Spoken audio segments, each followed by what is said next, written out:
Welcome all of you to our September version of the Tech Talk AI in engineering, a new topic, a new insight into a distinct in a discipline. The subtitle of our conversation today is going to be, will it lead to a paradigm shift in engineering? I'm really excited about this question, about the topic combination, and I think we have 4 very great speakers to talk about it. So on behalf of the entire KI-Park team, once again, welcome all of you. My name is Mark Harahan. I'm a venture development lead at KI-Park. I'm responsible for all the startup activities, but also our program offering at the intersection between startups, corporates, and whatever are part of our network. And yeah, for all of you who are first-time visitors of a KI-Park event, I would like to just give you very shortly some information about KI-Park and what we are. So we are KI-Park, and KI-Park, the slide should come up in a second. We at KI-Park are an NGO based in Berlin, but operating Europe-wide. We have been founded in 2021, so approximately 2 years ago, with 12 industry champions, universities that you can see on the top, on the bottom left page, part of the page. And yeah, within that 2 years, we've now all grown to already 114 members. You'll probably recognize some of the logos. We have corporates being part of our network. We have also a lot of startups and scale-ups. We have research organizations. We have other NGOs being part of that. And we consider ourselves, and we are, a diverse ecosystem. We have different perspectives in that. We have different industries being part of it. We have different maturity levels. We have different areas of expertise within within this network. But what it unites all of them is a deep passion for AI. It's a very interesting topic, very deep. We also focus on quantum and related technologies, for instance, like robotics. It's also part of us. So it's not only AI, but that's the main core, I would say. As I said, we are Berlin-based, but our members are operating Europe, worldwide. Some of them are based already in, for instance, Sweden or Norway, but we have others being split over all of Germany. So a diverse ecosystem that is interconnected and unites under the AI umbrella. And what do we do at KI-Park? Well, from the pictures, you can already see, well, I would say there's a lot of things we're doing, but 5 main takeaways, I would say. The first one is bringing together people and enabling good connections between them. You will recognize in our networking events that we do that people are meeting up and exchanging ideas. Then second, we are enabling joint projects within our members. There are, for instance, public funding projects we are doing. There are programs that we are designing for enabling our members to work together and to build the next AI innovation. Then third, we are promoting awareness and visibility. We talk a lot about AI. For instance, this Tech Talk today is going again one other topic and one other perspective of AI in a certain discipline. We are very loud on LinkedIn, and for instance, on our newsletter as well. So we are sharing, and we are trying to speak about it and promote the technology and advantages that it has. Then fourth, of course, we are sharing news about the AI ecosystem.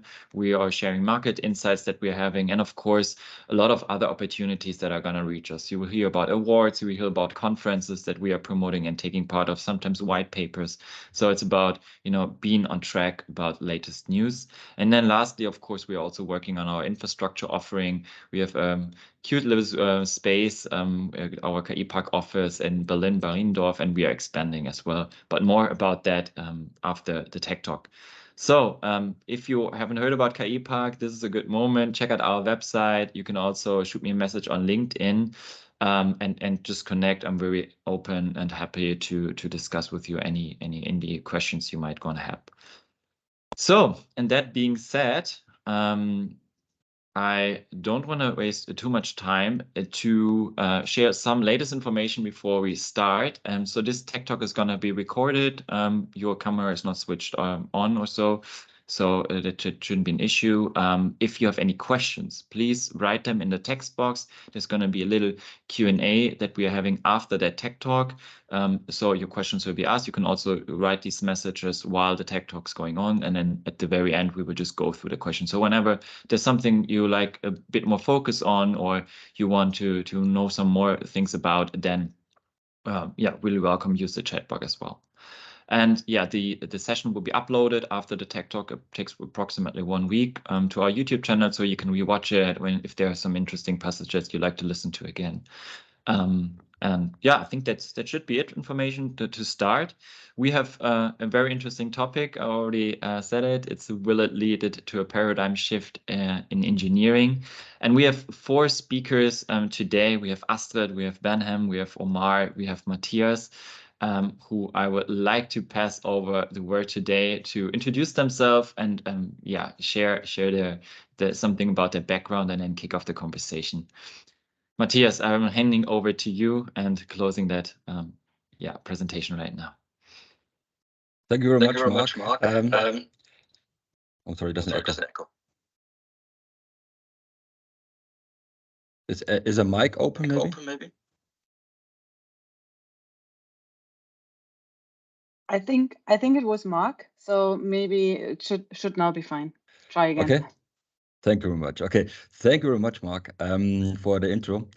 Thank you very much to the whole KI Park team for organizing this event. I'm super excited to have this discussion today. Maybe to share a background why we picked this topic for the talk.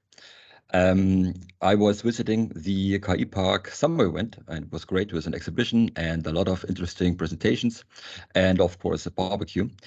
But the one thing that I've noted there was that I think of the, let's say, 80 people that presented there and that had shows there and that I talked to, there was virtually nothing about artificial intelligence used in engineering applications. So in actual engineering industry applications, Navasto was more or less the only company. And so we decided to, well, shed some light on how artificial intelligence can be applied to the engineering process in general. And I'm super happy that we have 3 companies represented by experts in this talk that cover different aspects of AI in engineering. So there's Siemens Energy, who are building a physical product and use AI as they might have used in the past simulation as a means to an end. There is 1000 Kelvin that built a product where AI is integral to the product. So without the use of deep learning, machine learning, they could not offer the product. And there is Navasto, where our business case is really to have a general purpose, a machine learning and deep learning platform. So as a simulation framework was a general purpose tool in the past, machine learning and deep learning is now a general purpose tool for us. That's an offering. And one sentence about my own person. So I'm Matthias. I'm an engineer by education, an aerodynamicist, my PhD here in Berlin, before co-founding Navasto. And for the past almost a decade, we are now industrializing machine learning and deep learning for industry application. I would like to lead over to Astrid.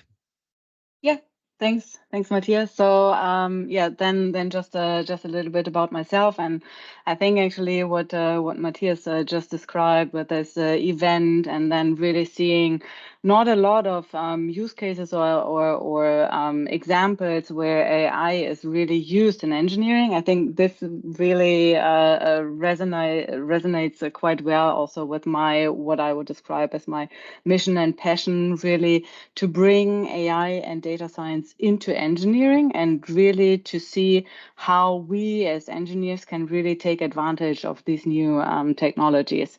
And yeah, so my background is also in mechanical engineering with a PhD in numerical methods. So I would say, just for me personally, coding and the data side of things has always been a part of my work. But then, like yeah, almost like 5 years ago, I really decided to make it even stronger and really move into the hop on the data science train. And so most of my professional experience I have in gas turbine engineering. But I also worked for different corporates, startups, and was also running my own business, also exactly in this interfacing area between data science and engineering. And now I'm happy to be here and represent also Siemens Energy's view on this topic. So I would then hand over to Omar. Hi, good morning, everyone. Thank you for the kind invitation. I'm really excited to share the stage with the true believers, if I may say. My name is Omar. I'm the CEO and co-founder of 1000 Kelvin.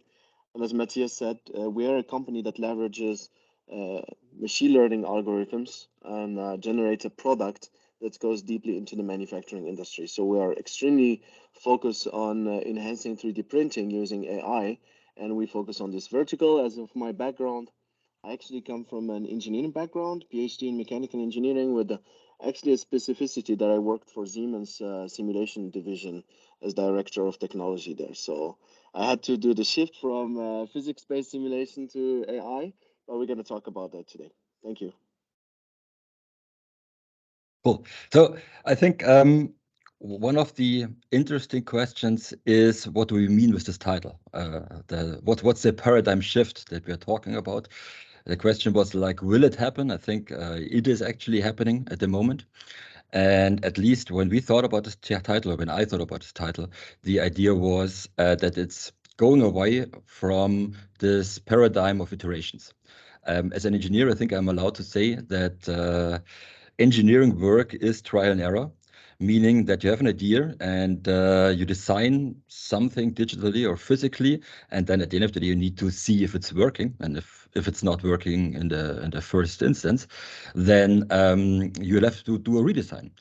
And to know if it's working or not, we conventionally did some experiments. And then for the last 20 years, we added to this simulation.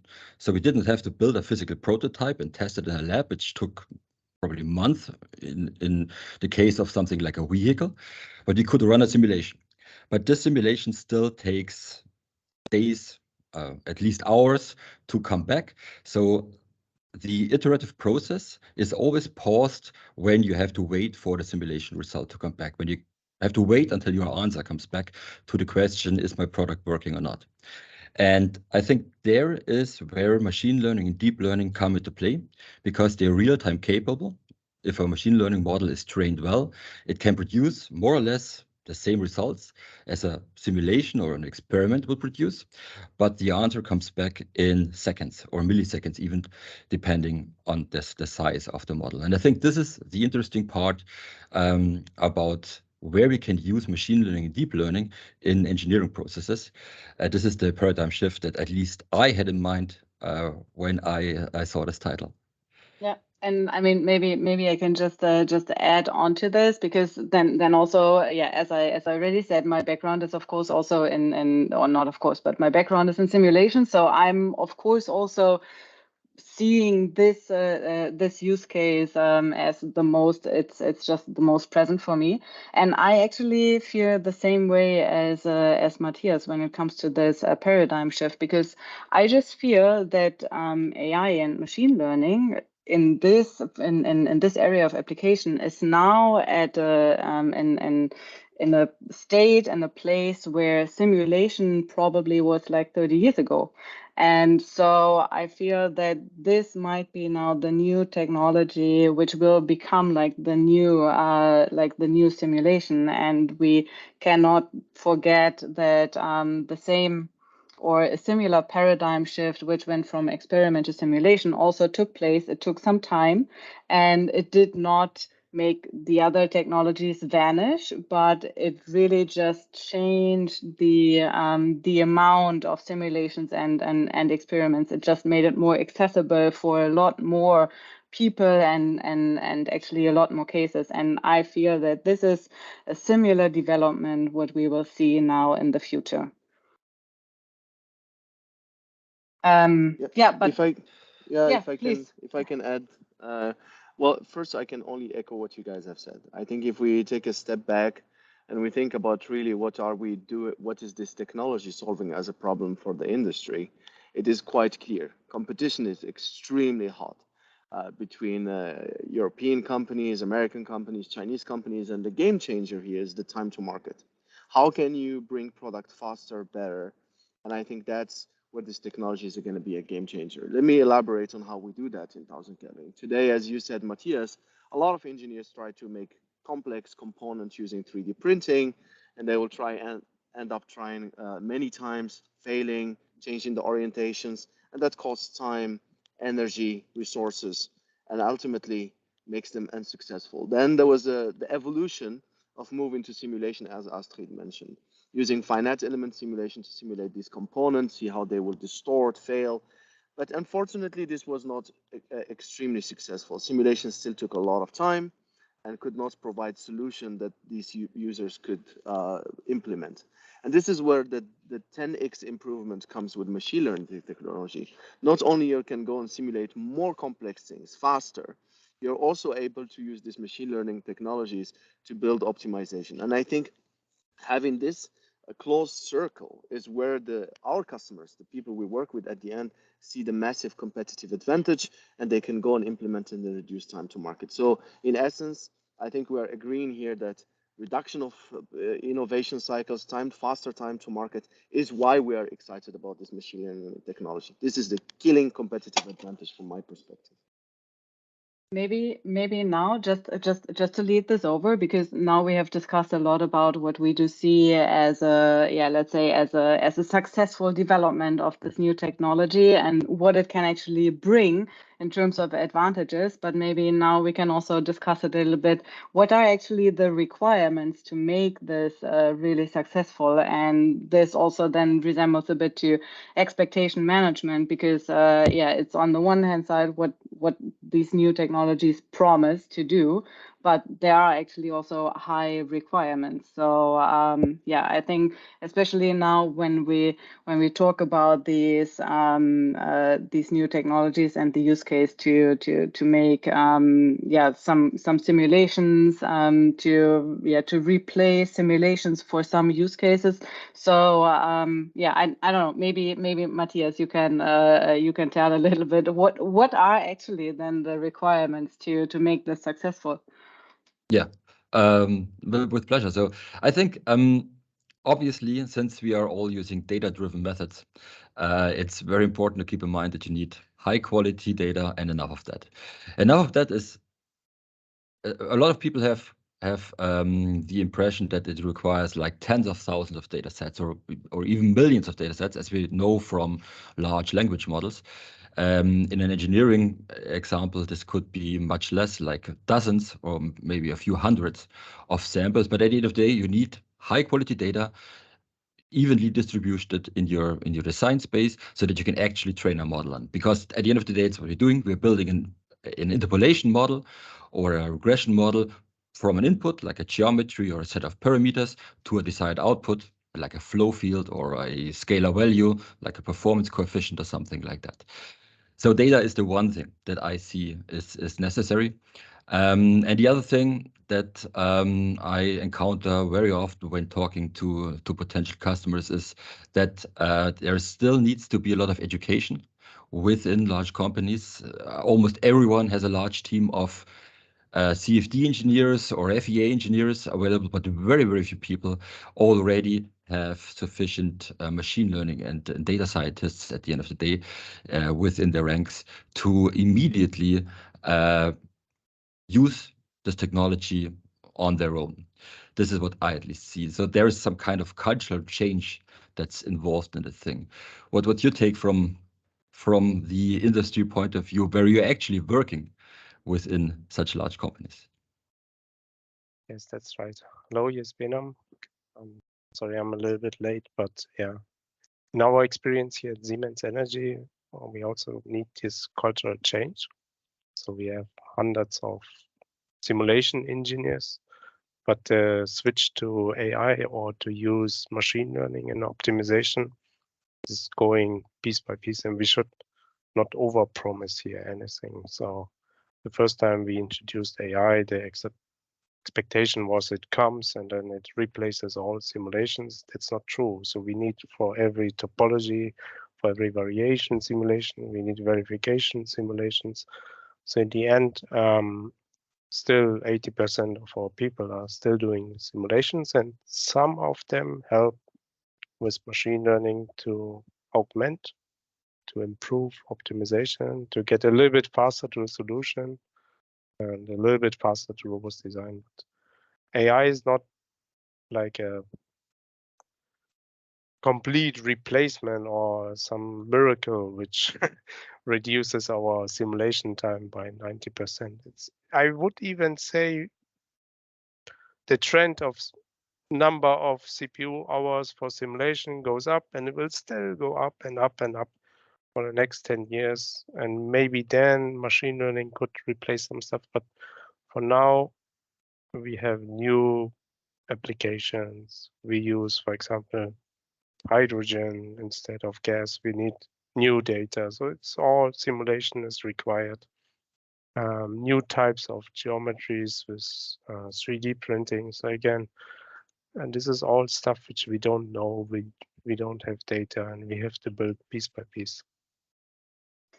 And I think also very important when we talk about this cultural change, it's that so the first thing is really everyone needs to be aware of the value of the data they are generating in their day-to-day jobs. So I think really I think a very typical situation for every simulation engineer is at some point like your hard disk is full, and then you would start to, in a panic mode, delete stuff like randomly because you have to. And so we really need to overcome this kind of situation. So data is valuable, and everyone needs to be aware of this. And also, data needs to be stored and sorted and really curated to make it usable for the future in future use cases. So that's the one thing. The other thing, from my perspective, is also, and I don't want to say anything against any one of us, but I already feel that probably also the four of us, we are already not like digital native. But then we also have a lot of colleagues who are even farther away from being digital native, and it's really about also still enabling also these people to take advantage of new technologies, making it accessible also for them, talking to them, and really making sure that no one is scared, but rather excited about these new technologies and new opportunities which this brings. And there it's really about, okay, so how can we bring these new technologies also closer to everyone and make it usable also without forcing people to take, I don't know, coding courses for how many weeks. So that's also a real important task for companies. Yeah, exactly, yes. So Yeah, you really should observe your users and see where they spend time and where they really do repeatedly work which they don't like, and then there you can support with AI, with automation, and so on. But I think if you I think it's ultimately use case dependent. You cannot make a generalization based on one industry or one segment. Or obviously, when you're designing high-end components that require a lot of precision and physics simulations, you can accelerate things. But there are also use cases where the technology is robust and light enough for people to use it. I think when we think in the retrospective few years ago, no one would even talk about this, and here we are today, already talking about use cases where we accelerate. And I'm just trying to think about the future and how we push in together, we could enable many use cases that were not possible before. So the way I see it in the manufacturing industry, the way we use it, I see massive opportunity for manufacturing, very, very low hanging fruit use cases where you can go and solve complex problems. Yet, what I have to agree with you is if one of the decisions we have made at 1000 Kelvin is we will not give people technology. We will build a model ourselves, and we will build our products on the top of it, and we will just give them the functionality. So that's all that work for the customer to build their model, to become physicists, to become precise about what they do. They don't have to do it. So I think there will be a lot of new category of products coming soon where you know, AI will be just an enabler. You will not even talk about it. It will be inside and that's it. So when our customers are using our tool, they don't even know if it's AI. They just get a tool path for a machine, and we don't even need to talk to them about did we use AI. Yet it is enabled by AI. So I think those are the exciting hidden use cases that I see coming more and more in the future. Yeah, that's very good if you really can encapsulate it into a no-code representation. Some engineers are afraid if they see Python code. So if you have no-code solutions and surrogates and so on, which really help them in their use case, that's what we also see in Siemens Energy. You get a much higher acceptance. Yeah, I think it's a two-level problem, right? I mean, there is on the one hand side the expert task of building models and defining correct architectures for the neural networks eventually. And on the other side, it's the using of the model.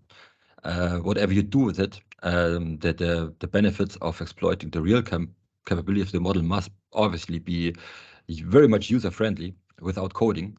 But it doesn't mean that there cannot be an expert aspect to this whole thing, in my opinion at least, because at the end of the day, you also need experts that write code to solve Navier-Stokes equations, but the end user then has something that's conveniently used.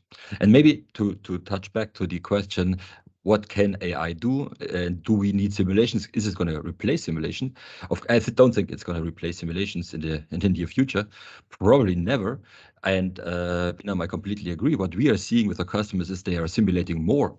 But what we also do see is there is a decoupling of problem solving and simulations. So there's a left shifting of simulations. A lot of simulations can be run in parallel before actual human beings interact with solving a problem. And the engineers then actually work with the machine learning model or a deep learning model to iterate quickly, while in the background, simulations are run to improve the model or to compute the model in the first place. Yeah, and I actually also want to respond a little bit to what Omar also said with these hidden use cases. And yeah, I think that's like the optimal case when it works like this. But then for me, as already said, with the simulation background, I always also compare this a little bit to a simulation software. And now if I would start using something else which is more AI driven, then I also actually do see the task that the expert task, which usually would be to double check the produced result and the simulation results and just do, let's say, like a visual check and to see is it valid or not. So this is something what has been trained for many years, and you're just able to check this. And this is something where we need to really develop this ability to do a similar task, but for something AI driven. And there we just also need to train ourselves, because this has to be a different way of checking and validating these kind of predictions. Because just as an example, if a flow solver is not able to solve a very, very simple problem, I don't know, flow through a pipe, then it would never be a successful tool.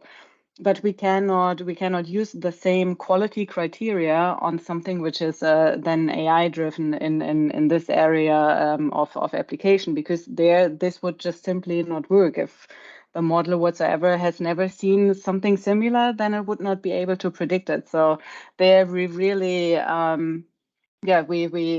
we need to find other criteria and KPIs for checking the confidence of the model. And this also then brings some new, let's say, expert training with it. I mean, from our perspective, I think what you just described is absolutely correct and super important to remember that we need to get used to the tools just like we got used to CFD, and over the time, I think we're gonna or a lot of people gonna realize what's working and what's not working, and we are not there at the moment.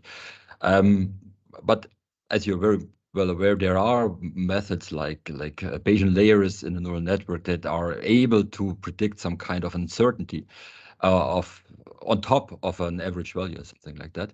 And at Navasto, we have spent a lot of time on making that work and seeing how we can transport information by applying something like bidirectional nets to our architecture.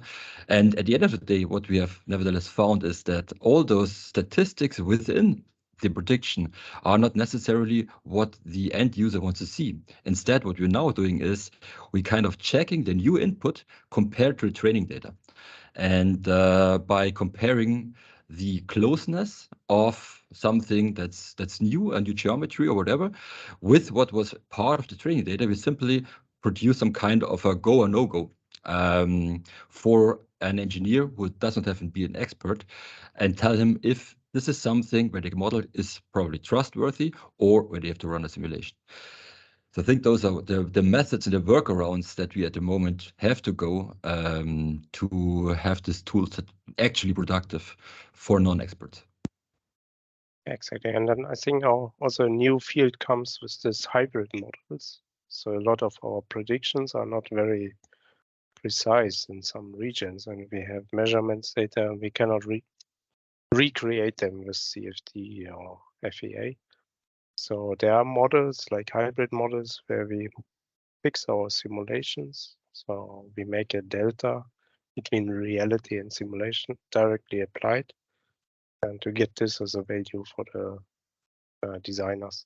But this also must be done automatically with known data, and this is the hardest path to match the data, align it, and all the measurement data is always not very clean, so you have to do a lot of data cleaning before you use them. But this is also, I think, a new field where we can get trust, is that machine learning helps the simulation engineer to get the real answer back. And then piece by piece, make it faster, and then replace the 3D simulation with a 2D surrogate model and give him the opportunity to test some new topologies based on the knowledge we have. And I think the same thing happened in the 80s and in the 90s, where people developed like the semi-empirical correlations for flows through a cooling and turbine, or all this semi-empirical correlation for compressor, turbine, for all the CFD applications. They're just near to a measured solution, and they fixed it, they put new equations into it, made them longer and longer, and they were really used for 10, 20 years until we had 3D CFD. And in the same aspect, I think CFD and AI will go piece by piece. They will be introduced, and then they get bigger and bigger. Yeah, I just taking this on with the hybrid models. I really feel that that this is one of the biggest opportunities also of these new methods and models, when they are able to actually process all kinds of legacy data and really combine these different data sources from experiments and from simulation. We could even think this further and say, okay, why bother about the simulation results? Let's just build a model which is based on the really high precision, high fidelity experimental measurements, and then this would actually even give us a model which is probably even better than any simulation tool. So I really think I mean the limits we are probably giving to ourselves, or I mean in the end, we do decide what we can put inside the model, and this is then the best what we can get out of it. But yeah, if we really think about enabling all the data, what we already have, bringing this inside, and then combining high fidelity data, yeah, also with other data sources, I think there's a huge opportunity there. I think it's kind of a way of store knowledge. AI models are not just a tool to make quick predictions based on CFD or experiment or both or whatever, but it's also a way of, I mean, if I think about Siemens Energy, they were literally sitting across the street from my office here.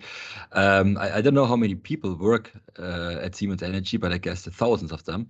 So it's very difficult to, I assume, to have the information that's available within this company accessible, at least based on there is a simulation for something similar somewhere in the storage.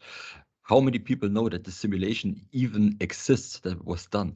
So I really think AI can be also a container for making knowledge accessible instead of going through the database, opening something, and so on. So I think there are a lot of aspects where this technology can be useful way beyond just being quick CFD.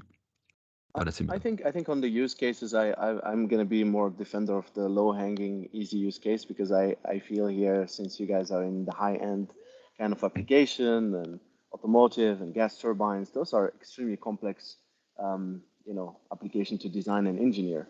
Now think about, I'm just thinking simple here. Think about the last release of SimScale, for example, a cloud-based technology. It's not approaching customers like yours, those who never use simulation. And like a lot of engineers worldwide could be using simulation, then they are not. And I think that really making it simple and easy to use just by making predictions fast, give you a first impression, massive. This will unlock better engineering, lightweight applications. And I think we should be fair to this technology and its maturity and its impact at different levels. Of course, it's going to be hard to find its place in high-end engineering applications. But perhaps when we look at the full landscape, there are so many applications that are already benefiting. So I think the way I look at it today, not to, just to be fair to the state of the industry, is that there is adoption already by companies like Siemens. So we're not discussing imaginary thing. I assume, Astrid, you're already working on that, guys. And I always have my customers already using it without even knowing. And I see releases from SimScale, in partnership with Navasto, by the way, where they're already releasing this to thousands and thousands of engineers worldwide. So I think this is a technology that is absolutely worth studying and looking at from every engineers and every engineering application. And from my view, I'm actually wondering what's your opinion on, we talked about it at the beginning, the acceptance rate or adoption rate or friction or whatever you want to talk about it, because I think that's where we as early users, leaders need to send the message that's actually just not replacing people's job. Someone just in this discussion just said it. We are doing more simulation. God, the engineers are becoming even more important. A precise model, validating the model, more simulations, more data is going to be generated. So I think this is exciting time for engineering community. Yeah, I totally agree, and that's exactly really what we need to do. There is a need for a lot of communication, and really ensuring that people are not scared but rather excited, because for each and everyone it brings just a lot of opportunities. I think it's probably what I do foresee with this is really also just a huge time saving. So hopefully I won't be needed to do any kind of boring repetitive tasks, and that also these AI methods in engineering will then bring the same advantage as, for example, ChatGPT saves me a lot of time when I need to write a nice text. And so we really need to bring this excitement and this idea of this being a chance to each and everyone out there. Yeah, I fully agree. Yeah, but it's I think.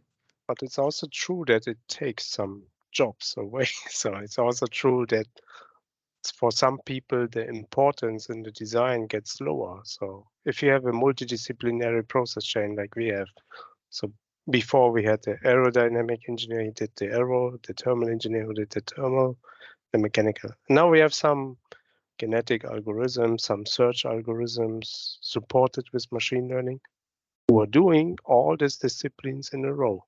So the aero guy really told us he doesn't feel respected because he's just delivering the tool and to make the aerodynamic calculation. But an algorithm makes all the decision. And 10 years ago, all the designers did some decisions how to really design. So on some aspects, some people will lose their decision making. So it will go to an MDO driver, and the driver will design the part, the multidisciplinary part, and some people will just support the simulation, do verification calculation, do the product definition part. And this is new in this company. So I can feel some people who really left our, for example, aerodynamic department because they wanted to have more discipline. But I have to disagree a bit. Yeah, please, Omar, go ahead. Okay, I just want to mention a point because I was visiting a customer last week where we deployed our technology, and we had the meeting with the management at the beginning, and they see the business case and the value. And one of the comments that the management told me is like, "Oh, I'm going to free the time of my engineers. Please don't forget. We should not forget that we have a crisis of engineering talent in the West. It's not like we have engineers available everywhere. A lot of companies are looking for engineers, are struggling." Now, the afternoon of the meeting, I met with the application engineer, and he looked at me in the eye and he said, "If your technology is successful, I'm the first to lose my job." Which I agree with your statement, because he was honest, and it was not like a laughing, joking situation. He will not be needed to do his work. So yes, we should not lie to ourselves. A lot of people doing these tasks will become obsolete, period.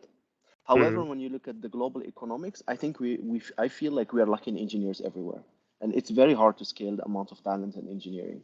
So freeing people is a big opportunity. And I'm talking here as a CEO of a company looking for engineers.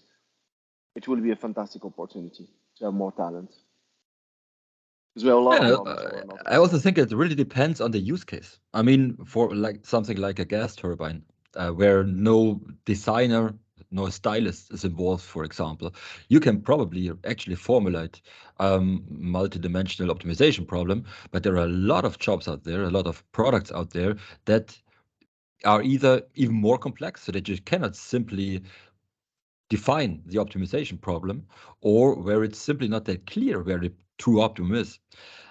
Especially when something like style is involved, like in the automotive industry, where most of our customers are from. Usually neither the structure people nor the aerodynamicists decide how this thing looks at the end. The stylist is the person that makes the last call on the overall shape. And this is something where machine learning can help people to iterate quickly and therefore build a better product, but you still need a human being to judge if it's working or not working, if it's actually feasible, if they can sell it to the style department. And I actually also would just like to mention that I always see that it rather takes a burden away from people to doing repetitive, boring stuff. And I mean, in the end, this will just allow altogether higher speed. Design cycle speed, so everything will probably speed up a bit. You will still need the people to set up and their expertise, because the real ultimate decision making, this will still be done, of course, by humans. So I always see these AI tools more as, let's say, personal assistants who are there to help me doing my job better or faster and perform better, but the decision will still be made by humans. So I would rather see this as an opportunity which will free up some time. Takes away burden from the people. Yeah, but they don't have so many decision making might or in aerodynamic, for example, we are doing a lot of this algorithmic optimization and so on. And the tool decides the basic shape, and they do a little bit polishing in the end. But it's not like in the past, in the last 20 years, where they did the designs on all sections by hand and so on. So decision making is getting a little bit less and less and less. They are doing more the verification calculations and so on. And it's also multidisciplinary decision making, which is even more complex because now the aerodynamic is maybe priority 3 because we have to do tuning, lifing, other disciplines first based on the use case. And this can change. And we should not also underestimate people. Some people really like repetitive tasks. They love it. And if we take it away from them, they will try to refuse it. So we have to think about like getting them tools to get new stuff done, new, much better designs done with the task which we replace with them. So that's the problem. It's not like here's the tool, here's the AI, you are replaced, just do the verification calculation. That will not work. Then they will refuse it, and then we have to find other ways. We have to say, okay, this is a new tool, and this is a very challenging task, getting even more efficient with higher temperature, getting new materials, which is more challenging, and so on. And then really see how we can really challenge the engineers. All I right. think just on add that one, I think Yes. one of the points is the governance. I think what you're referring to is at the end of the day, what's the philosophy of how the company want to use AI, and I think that those are really important that I think are more and more on the boards nowadays. Thank you. Yeah. The question thanks is for- when is AI ready to really also make some other design decisions, not only like algorithmic shape optimization, but really setup optimization and run stuff. This will get really Make me a gas interesting. turbine. Huh? Yeah. We're all converging to become prompt engineers anyway, sooner or later. Yeah. Our chief of engineering said he wants an Excel table where he types in megawatt and clicks enter. The rest should be done automatically. I think actually this probably leads already to some of the questions which we could see in the meeting chat, because I mean there now we are like looking into, okay, so like what's next, where are we heading with this? So when we think about generative AI, cool diffusion models, and so can we also do something like this, like a text to design? Okay, give me a gas turbine with a 600 megawatt, boom, and then the design pops up. Because we also had a question in the meeting chat if anyone uses generative AI to produce synthetic data to train surrogate models. I think it's this probably cannot be answered with a general yes or no, but in portions for sure, because there, for example, what can be done is to use some generative AI to generate then, for example, new geometries. And then these new geometries can then still be processed and with the usual simulation process chains, for example. So you would generate then the data fields with legacy tools, but with a new geometry generated by this generative AI, and then this data altogether could then be used again to train a surrogate model with this. So these are just my 2 cents about this question.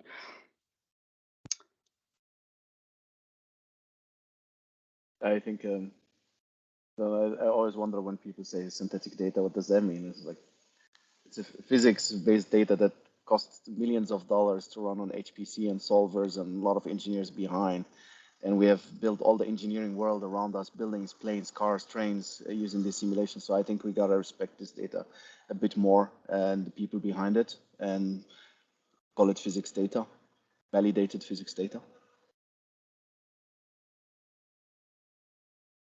I think generative AI is useful to run something like adaptive sampling. If you have a problem that's easy enough to actually produce with generative AI a geometry that can be then run through a standard CX process, then you can probably use generative AI to produce additional data. With Omar, I wouldn't call it synthetic data if it's from a simulation. For me, synthetic data would be to use the data that's coming out of a neural network, for example. And I think this is very dangerous to produce data with the model that you're trying to train. There are a lot of studies currently out there where they look at how LLMs degenerate when they are trained with too much of artificially generated data. So it's all gonna converge towards something like an average value naturally. So I'm not a big fan of using synthetic data, rather maybe augmenting data if there's not enough, but not really generating data with AI to then train a AI on that. Don't think that's a sensible way to go. You mean that Facebook is training their model with OpenAI data? Yeah, and the other way around. Okay. There isn't a phrase for that. I think it's called something like dementia. But there's already a term for this sickness of AI models that were trained on too much artificial data. Yeah. I think it's like a real cool thing when it comes to these diffusion models and this text to design. There was pretty just like I think a few weeks ago a video from Toyota Research who have done something similar on car design. And so to me personally, right now it feels that with these diffusion models, it's super nice and fancy. But right now, I doubted that there might be something coming out of this, which then can be really used in product design and let's say a bit downstream than the process chain.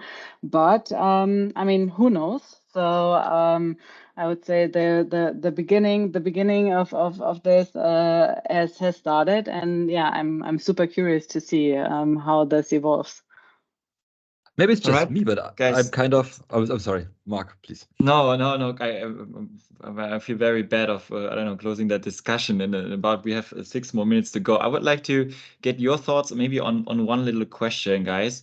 And it's that you know, that future question coming ahead. So let's think it's 2033 ahead, and AI is somewhere in the future, has developed further.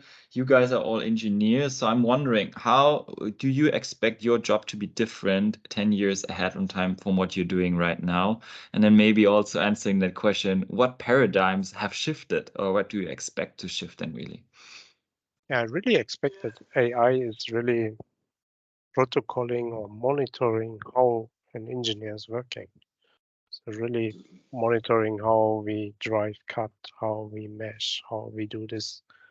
So I really expect an AI which really takes a look on all my mouse clicks and everything and try to learn from that in 2030. And really maybe set up optimization and enhance it. This could be really a shift, a big shift. And I do actually see it exactly the other way around. I would rather have an assistant who actually is like my personal autopilot who drives my mouse, and I just have to interfere when I think, no, actually I do want to make something different. I also see AI as a recommendation tool. I think it's gonna be something that provides a range of options that maybe a human would not have come to. And then at the end of the day, as at least in 2030, I believe the humans still are gonna make the decision on which path to follow. I really believe, like Behnam, that it's going to be a co-pilot, and it's going to be a brutal co-pilot. A lot of people will lose their jobs or do different things. And I think we need to take it seriously, because I truly believe that companies who are still asking questions around the technology now will be totally disrupted. And that's what worries me the most, you know, especially here in our ecosystem. We ask a lot of questions, fair. We want to understand, we want to take time, and we don't take risks and go and start using it. I think tremendous changes from now a few years. Yeah, it's like the self-driving cars currently. It's like makes most of the highway work, or just if you near a construction site or so, you have to intervene and take the wheel. But for engineers, could be that you get a task and the AI is preparing a lot of stuff, and you just wait to get the go signal, and this can really disrupt a lot. And that a lot of people will deliver data, will deliver workflows, will deliver how things are built up. And then a very few experts will do the driving and the design. All right, thanks for that last comment, Benem. Thank you for all the great panelists. I think it was a very fruitful discussion, and I would love to have this to continue. Probably we'll do a second version of it, because I think there's just so much more to task and so much more to deep down to. I would like to close the session with 2 cool things KI Park is offering, and I will just shortly share my screen. So first announcement is, of course, that this is going to be recorded, and you can rewatch all the different like parts of the discussion once again. If it's online, we will keep you informed about that. And then you can probably see my screen right now, can't you? Yeah. Yes. Okay, good. Then 2 more things that are coming up in next week. We are about to launch a new program, which is called the AI for Sustainability Connect program. What is it? Well, that's our goal to bringing about new AI innovation by connecting people in the ecosystem. What are we going to do about it? We are helping organizations to really use AI in terms of reaching sustainability goals or improving sustainability impacts of the organization. And we will really take them by the hand. At the first stage, it's going to be experts going deeply with you, defining what challenges do you have at the intersection of business impact, sustainable impact, and AI readiness.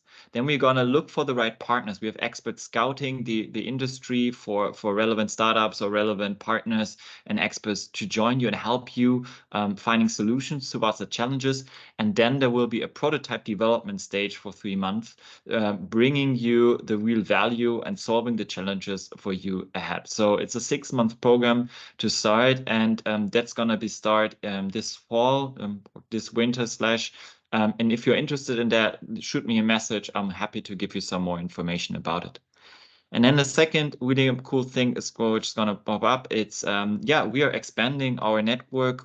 We will soon launch a first satellite in Sweden, in Stockholm. And there's going to be a kickoff workshop. I think the date will be fixed today, or maybe tomorrow. It's going to be either the 8th or the 11th.